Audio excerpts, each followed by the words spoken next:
अच्छा, जिनकी delay speech है, बच्चे ना बोल नहीं पाते जब प्रॉपर ढंग से हकलाते हैं, अपनी बात कह नहीं पाते, तो उनके लिए आप किस तरह की थेरेपी बताती हैं या किस तरह का ट्रीटमेंट आयुर्वेद के अंदर मौजूद है कि जिससे उनकी डिले स्पीच जो प्रॉब्लम वो ठीक होनी शुरू हो जाती है? एक तो उसको हम शब्द बुलवाते हैं। अच्छा। जैसे कोई सिंह फैमिली से है तो उसको हम शुरू करवाते हैं कि भाई वाहिगुरु वाहिगुरु वाहिगुरु वाहिगुरु बोल। बोलता है वाहे धीरे धीरे। हाँ। जो कोई मतलब हिंदू धर्म से आते हैं उनको हम बोलते हैं ओम नमः शिवाय बोलना शुरू करो, जय माता दी बोलना शुरू करो। मुस्लिम धर्म से आते हैं तो उनको बोलते हैं कि बोलो इंशाल्लाह, माशाल्लाह, ऐसे शब्द उनसे निकलवाते हैं। तो जब वो ऐसे ऐसे शब्द बोलते हैं, बच्चे शुरू होते हैं, हाँ। तो धीरे धीरे धीरे धीरे करके उनके पेरेंट्स को वो हम सारी समझा देते हैं कि इनके साथ ऐसे बात करनी है। और मैंने देखा है कि जो बच्चे की उम्र 1.5-2 साल के करीब थी, उन बच्चों को हमने 15-20 दिन के अंदर अंदर मम्मा, पापा, पा ऐसे बोलने की आदत डाली।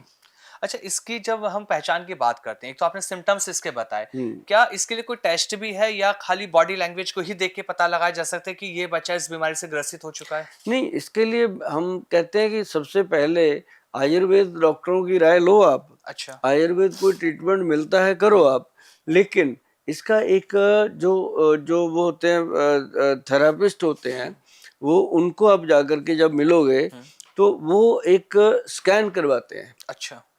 वो एलोपैथी में है। उसके लिए हम ज़्यादा ध्यान नहीं देते। हम किसी को आज तक हमने टेस्ट ना लिखा है ना करवाया।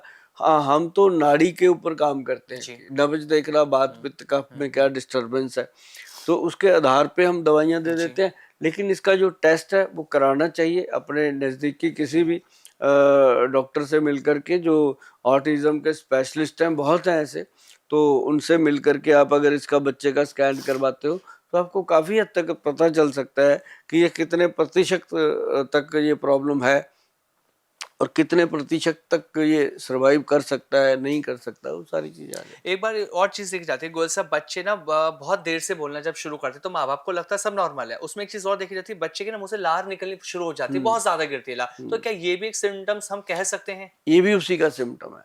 अच्छा।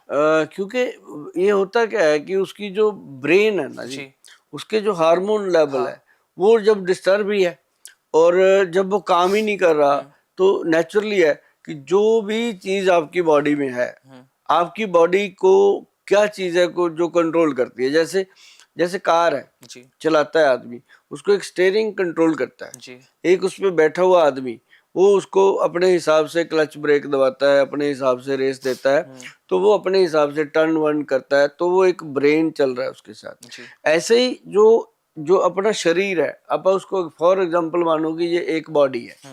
बॉडी के अंदर क्या है कि एक ब्रेन है। ब्रेन मतलब कि स्टीयरिंग है, जहाँ से चलना है, और उसके अंदर है हार्मोन।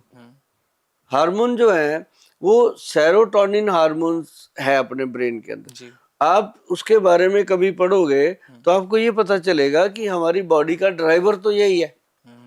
और अगर वो डिस्टर्ब हो गया, आपकी आंख से पानी, नाक से पानी, मुंह से पानी, लूज मोशन, बाथरूम, मतलब 9 के 9 द्वार खुल जाते हैं शरीर के। और जैसे ही उसको अपने कंट्रोल कर लिया और 9 के 9 द्वार कंट्रोल हो जाते हैं। और उसको कंट्रोल करने के लिए सबसे बेहतरीन चीजें जो है वो ट्रंकलाइजर है, जैसे अजवाइन है, जीरा है।